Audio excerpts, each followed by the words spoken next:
The story I'm going to tell tonight is about an event that occurred several years ago, around 1994, 1995. When I grew up on the family farm up towards Manistee, we had a winter bonfire every year because through the spring, summer, and fall, we collected all kinds of limbs and brush and put them on a large pile in a location so we could burn them in the wintertime when there's snow on the ground that prevented the fire from spreading. So it's a regular winter thing that we do, and the pile usually gets to be fairly large, like 20 feet around. And the flames usually get pretty tall when we burn it. So the location for the fire is down in a low area on the property where there's a little stream that runs by, and there's a long hill going upwards, and the field and the road level are up above.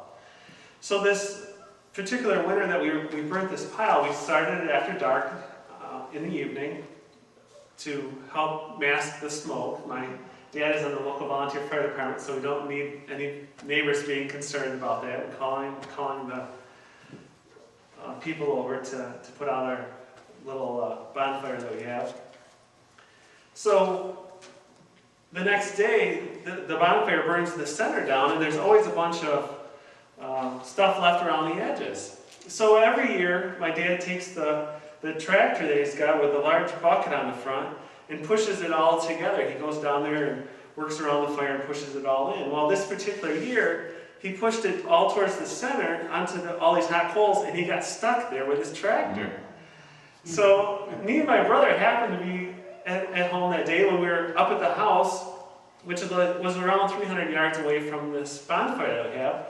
And we happened to be standing outside, and it was like slow motion. We saw Dad coming up, really gasping for air because he was trying to do his best to run up. And it's like 20 degrees outside, so we're all dressed like snowmen with all these clothes and boots and everything, and there's probably 8 inches of snow that he was wading through. And so he finally sees us standing there watching him come running up, and he, gasping for air, he tells us that the tractor's stuck in the fire, and we need to get it out very quickly.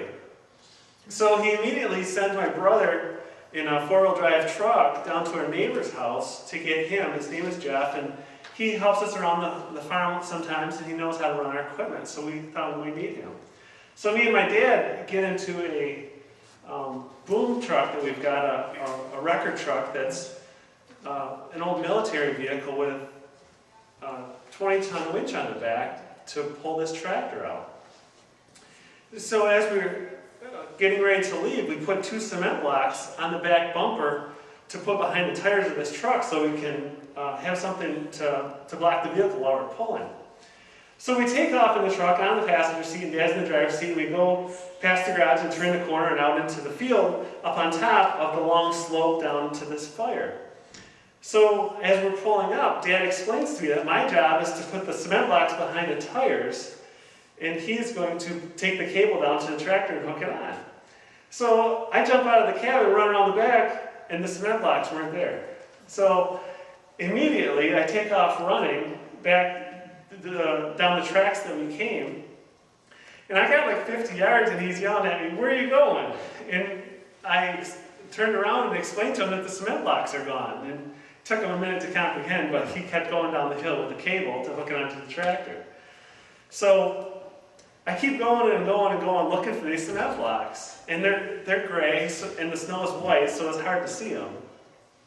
But I finally found them when I get just about 50 feet from where we started out with the truck. They had fallen off as soon as we turned the first corner. So here I am with these cement blocks, and they weigh 40 or 50 pounds apiece, and I had one in each hand, and I start carrying them back to the truck, but I realize this probably isn't the fastest way to get these cement blocks there. This is a lot of hard work, and I'm dressed in all these clothes. I've got boots on, I've got a couple layers of pants, I've got this big winter jacket and hat and gloves, and I'm in slow motion by now, especially since I already ran all the way back to find these things.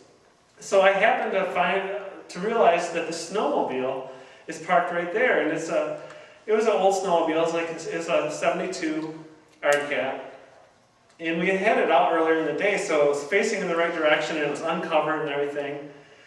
And so I go up to with these 2 cement blocks, and snowmobiles aren't designed to haul cement blocks, so I just set them on the seat, And then I reached down and gave it a good pull to get it started. And it started right up for me, and I headed in the right direction. I didn't take the time to put a helmet on or anything, and went out into the field behind this truck that we had set up. And Dad was already almost down there hooking the cable on, so I pulled up very quickly, put the cement blocks behind the 2 tires like I was supposed to do, and I just got the cement blocks in place. As I look up, our neighbor Jeff had just come down the road with his, he had just a little front-wheel drive 94 Grand Am, and he comes blowing through the ditch with all this snow in it and created this big white cloud of snow.